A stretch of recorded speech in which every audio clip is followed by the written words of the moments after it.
Já cuidou das suas emoções hoje? Eu sou o pastor Eduardo de Paula, que eu tenho um assunto que eu entendo que é extremamente importante para a vida de um modo geral das pessoas e que seguramente é o que mais tem me preocupado nos próximos dias, que são os estados emocionais das pessoas, o enfrentamento dos medos, dos conflitos, das dificuldades. O que mais me preocupa desde o início de tudo isso são as consequências que virão sobre as pessoas a partir do momento das preocupações no que diz respeito à falta de esperança, a conflitos internos, a ansiedade, descompensações assustadoras que virão. Muitas pessoas injustificadamente não enterraram seus mortos e isso vai ser estresse pós-traumático assustador na vida da sociedade. Agora nós não vamos ter um percentual de 3%, de 2% de pessoas com estresse pós-traumático, com problemas psicológicos não resolvidos, emocionais não tratados. Nós teremos agora 70%, 80% da população sem resiliência, sem capacidade de ressignificar todos esses acontecimentos sozinho. Uma coisa é uma tragédia acontecer em Mariana, que por si só já é algo assustador e que comove toda a nação e que até hoje há pessoas que estão aprisionadas, mas foi isolado em um local e causou tanta comoção e dor. Agora imagine um problema que ele está geral. Por que as pessoas ficaram tanto tempo revirando a lama, os socorristas adoecendo, tentando resgatar corpos? Porque corpo não sepultado é luto que não termina, é dor que não acaba. Se não enterrar os mortos, não acaba. E essa estratégia em cima da pandemia, aonde morreu uma quantidade grande de pessoas e muitas pessoas morreram até com Covid, mas não quer dizer que morreram do Covid. E o poder de letalidade do Covid, ele é grande, mas outras doenças seguramente mataram muito mais do que o Covid. E o fato de ter a Covid no organismo levou as pessoas a taxarem que morreu de Covid. Pode até ter morrido com, mas não de. E isso levou as pessoas a não enterrarem os seus mortos. Consequente disso, nós já temos 6 meses sem economia, misturado com culpa, misturado com revolta, misturado com o desejo de sobrevivência. Então, não se sabe especificar o que está se sentindo. E na live do presidente, comentando sobre uma conversa com um policial federal em Araguari, e eles dizendo que o quê? O índice de morte por atropelamento nas rodovias triplicou. O que isso significa? Que já está começando os sintomas de doenças emocionais. Por quê que aumentou? Pessoas estão suicidando, não sabendo lidar com o estresse, não sabendo lidar com o que está acontecendo em si.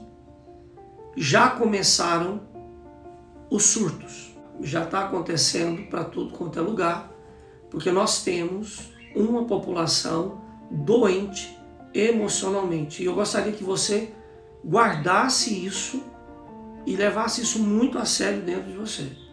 Porque você pode ser uma dessas pessoas e não consegue perceber que está doente. Então, pessoas estão descendo de carro do nada e entrando na frente de uma carreta na rodovia. A pessoa para o carro, estaciona, provavelmente liga o pisca-pisca, para um pouco o Antônio, um tanto quanto confuso, sem saber ao certo o que está agindo, e do nada, meio que de uma forma anestesiada, desce de um carro e entra na frente de um veículo, de um grande veículo ou de um veículo em grande velocidade numa rodovia, com o intuito de acabar com o seu sofrimento. Ah, eu jamais faria uma coisa dessa. E aí que está o seu engano. Porque existem várias formas de você começar a se matar. Porque emocionalmente você pode começar a se matar com remédio controlado, com bebida, com prostituição,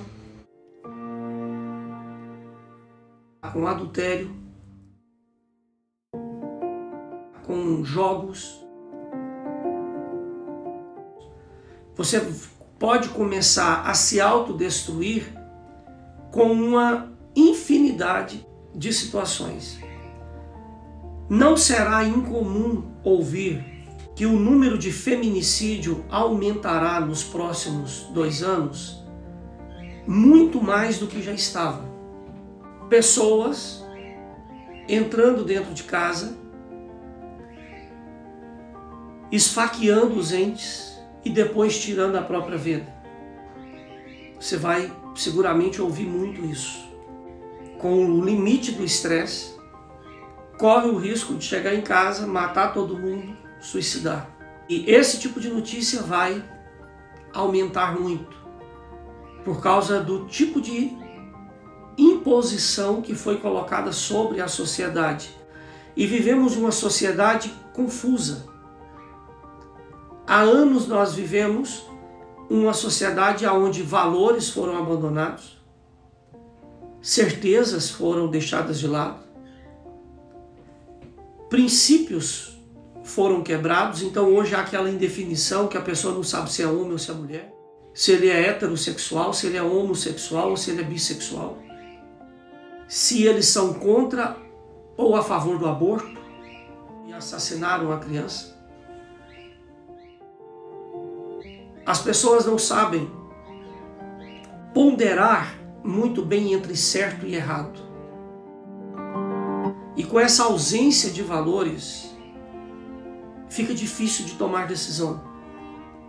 E com isso, as pessoas começam a se perder dentro das suas emoções, da sua ausência de fé.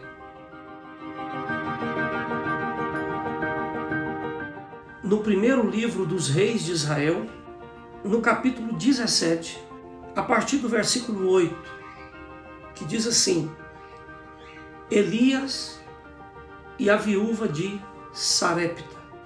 O contexto, para você entender: Israel, capital Samaria, o rei atual Acabe casou-se com uma mulher cananeia, sacerdotisa de Baal, um deus pagão.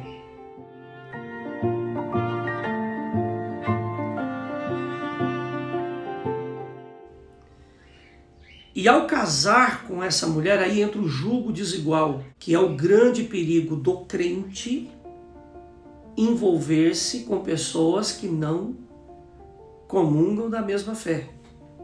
É a jovem achar que vai mudar o boyzinho, é o crente achar que envolver com a pessoa que é envolvida com macumbaria, que é envolvida com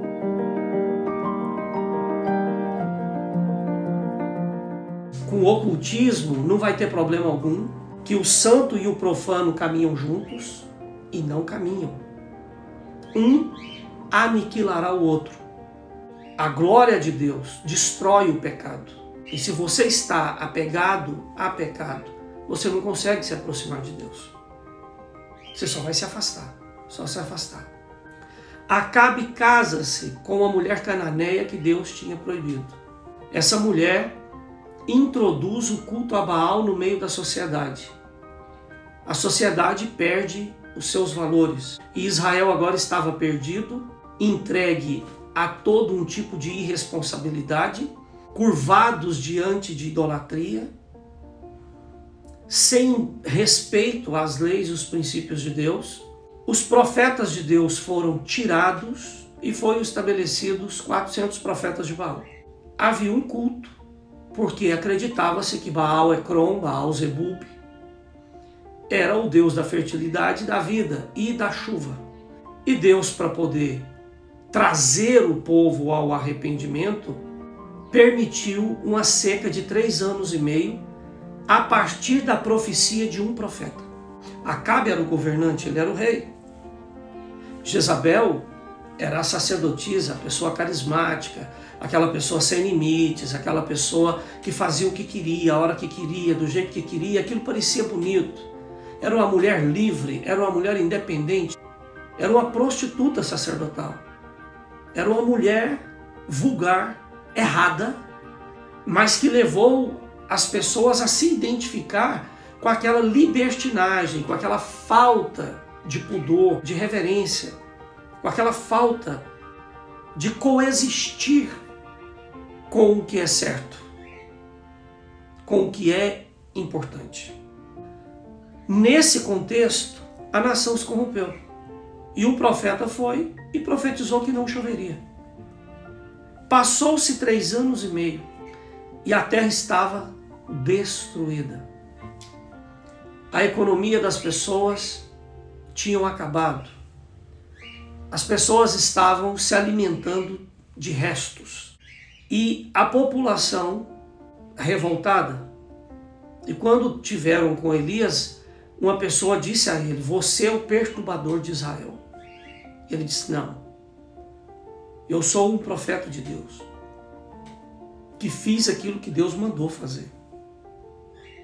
Porque vocês abandonaram os caminhos do Senhor e entraram por caminhos vãos. Nesse interim, Elias, ele é obrigado a sair de Israel. E ele vai,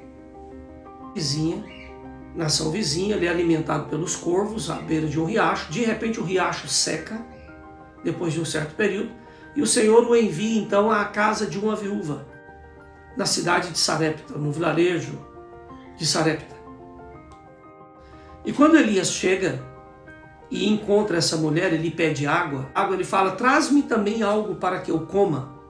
Aí então ela tem um surto de aparente realidade, mas que na verdade era já a conclusão que ela havia chegado, que não tinha mais esperança e que era a hora de morrer. Provavelmente aquela mulher estava planejando um suicídio. Provavelmente ela estaria envenenando a última comida que tinha para que ela e o filho comessem e morressem. Às vezes a gente tem uma visão muito romântica da Bíblia, mas a grande verdade é que essa mulher estava decidida a findar a vida dela e do filho dela naquele contexto de estresse extremo social. E é o que nós estamos vivendo, sem expectativa alguma. Uma grande maioria das pessoas estão assim. Não tem qualificação profissional, não tem segurança econômica, não tem reserva de dinheiro, estão doentes. Pessoas estão apavoradas ao redor e isso contagia, tratadas como leprosas por causa da Covid. Então, se fala assim: deu positivo para a Covid, não quero te ver, não quero saber. Talvez a pessoa até já está.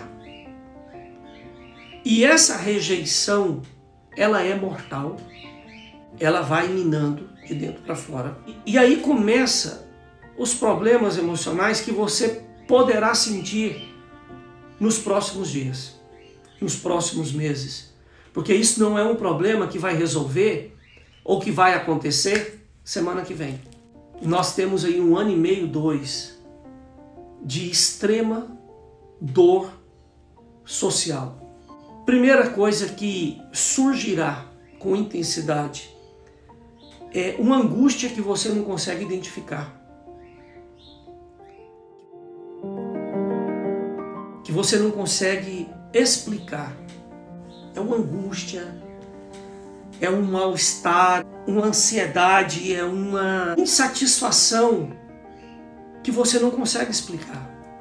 No primeiro momento você não vai falar isso para ninguém. mas dentro de você aquilo vai aumentando. Deitado tá ruim, em pé tá ruim, comendo tá ruim. Surtos muito pequenos de felicidade, mas de um modo geral uma angústia vai tomando conta, vai criando forma. Você não consegue explicar de onde vem essa angústia. É sinal de que os frutos dessa angústia, desse desgaste emocional, já está chegando na sua vida. O segundo aspecto que trará a você é a negação da realidade.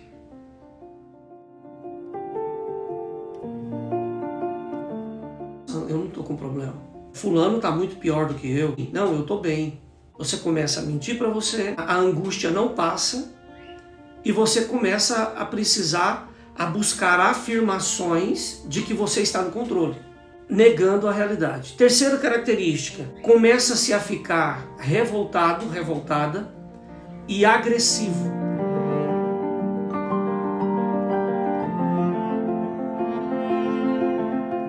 Você não percebe, mas você começa a agredir a todo mundo.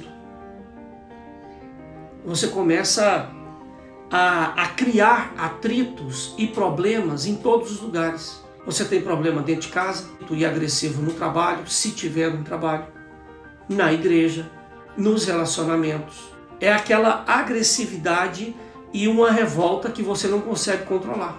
Não, eu não estou agredindo ninguém não. Só que você não percebe que a cada dia você só está afastando todo mundo de você. Isso é o quê? É uma forma de distanciar as pessoas para que você possa justificar alguma atitude insana no futuro. É uma forma de dizer que não se importa com ninguém e de justificar que ninguém gosta de você, que ninguém importa com você e por isso qualquer coisa que você fizer, ninguém tem nada a ver com isso.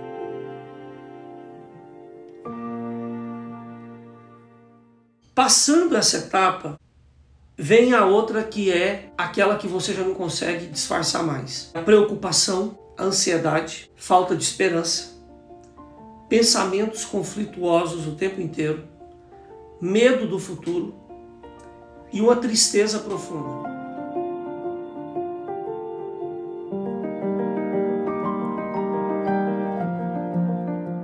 E por mais que você não fale com ninguém, isso está dentro de você, borbulhando.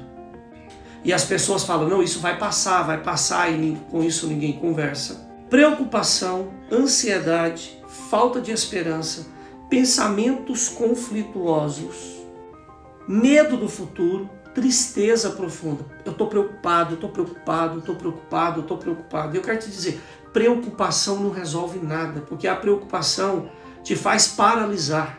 E aqui entra o que eu quero falar com você. Porque posteriormente a esses 4 estágios, você tomará uma decisão errada. E nessa decisão, achando que está tudo bem, você corre o risco de acabar com o seu casamento, romper uma sociedade de um negócio desnecessariamente, tomar a decisão de voltar a beber, tomar a decisão de fumar ou de voltar a fumar, tomar a decisão de usar uma droga, tomar a decisão de cometer uma prostituição, tomar a decisão de aliviar o estresse, a angústia, tentando encontrar algum refrigério, prazer em um adultério, em um relacionamento homoafetivo, em algo que de alguma forma começará a gerar morte na sua vida.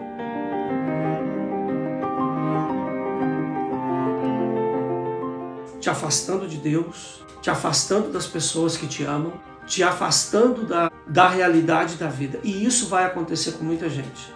E muitas pessoas, por não saberem lidar com todos esses conflitos e essas dores, começarão a buscar formas de suicidar-se. Remédio controlado, carro, rodovia, pular de prédio, enforcamento. Não dá para mensurar tudo isso. Como combater isso? A melhor forma, e aqui cai todo o discurso socialista comunista, Porque a única forma que você tem de enfrentar as intempéries da vida e as adversidades da vida é pela fé. É por meio da fé. O que Elias faz com aquela mulher? Ele sendo profeta, o povo dele não o reconheceu como profeta. Mas aquela mulher obedeceu. Ele fala, não, você não vai suicidar, você não vai morrer. Vai lá e faça a farinha e o azeite como uma oferta ao Senhor e me apresente. Como homem de Deus, eu vou interceder por você. E ele fala, eu sou o homem de Deus. Eu sei o que eu estou fazendo, o porquê estou falando. E a realidade diz que é impossível. E passaram todo aquele período, 2 anos e meio, sendo supridos pela fé. Só que de repente o filho daquela mulher adoece. E ela entende que a presença de Deus, e por causa dos pecados passados dela, levou o filho a ser morto. A angústia veio novamente. Antes, ela queria morrer a qualquer custo. Agora, o que ela mais queria, que era morrer, aconteceu. Mas não era isso mais que ela desejava. Porque agora ela tinha esperança, ela tinha um sonho, ela tinha expectativas. E o filho dela morreu. Então ela culpa o homem de Deus por aquele acontecimento. E Elias pega a criança e depois de orar, a criança volta, porque ele ora a Deus e ele entrega para ela. E aí ela diz, no versículo 24 do capítulo 17 do primeiro livro de Reis: então a mulher disse a Elias, nisto conheço agora que tu és homem de Deus, e que a palavra do Senhor na tua boca é verdade. Eu quero desafiar você, sua família, a você voltar-se para as coisas de Deus. Apresentar sacrifícios a Deus. Ofertas a Deus. Por meio dos homens, as mulheres de Deus, para intercederem por você. É impossível você estar junto comigo, todas as pessoas aonde um vídeo desse pode chegar. Mas em todos os lugares existem aí homens e mulheres de Deus aptos a fazerem essa diferença na sua vida. Porque a dor, quando ela vem, dinheiro não resolve, beleza não resolve, inteligência não resolve, e leva a pessoa a cometer suas loucuras. Então eu quero convocar você, volte para as igrejas. Procure os homens de Deus de sua confiança, as mulheres de Deus. Apresentem ofertas econômicas pelos seus filhos, pelos seus netos, por cônjuges, por pais, assim como a viúva fez. Por quê? Porque isso vai gerar esperança. Você não consegue explicar, mas dentro de você a vontade de viver vai voltar. A vontade de construir vai voltar. A vontade de gerar família vai voltar. A vontade de caminhar ao ponto que, para aquela mulher que queria morrer e que o filho morresse, agora ela peitou o homem de Deus e, com agressividade, não pelo desespero, mas pela fé, ela disse, eu creio que a sua oração pode ressuscitar o meu filho. Eu creio que se você se importar e você fizer e se você orar, acontecerá. Ela tinha essa esperança porque ela sacrificou. E isso é importante para você. Volte para as coisas de Deus rapidamente. Eu não tenho hábito com as coisas de Deus, pastor. Eu me considero um ateu, um à toa, uma pessoa, isso, aquilo, outro. Então, muda de atitude. Porque nos próximos 6 meses, nos próximos 2 anos, pessoas irão adoecer e morrerem por causa da falta de esperança. E vai mudar essa realidade tão escassa, a fé. Então eu quero te desafiar a colocar a sua fé. O que dizia Jeremias em suas lamentações? Quero trazer à memória aquilo que me dá esperança. E o que vai te trazer esperança? Confiar em Deus de forma concreta. Então, volte urgentemente para as coisas de Deus, visando o seu futuro. Porque as piores dores irão acontecer nos próximos 6 meses, 1 ano, 2 anos. Que Deus te abençoe. Eu sou o pastor Eduardo de Paula e eu lhe peço, cuide das suas emoções. Converse com pessoas que podem te ajudar.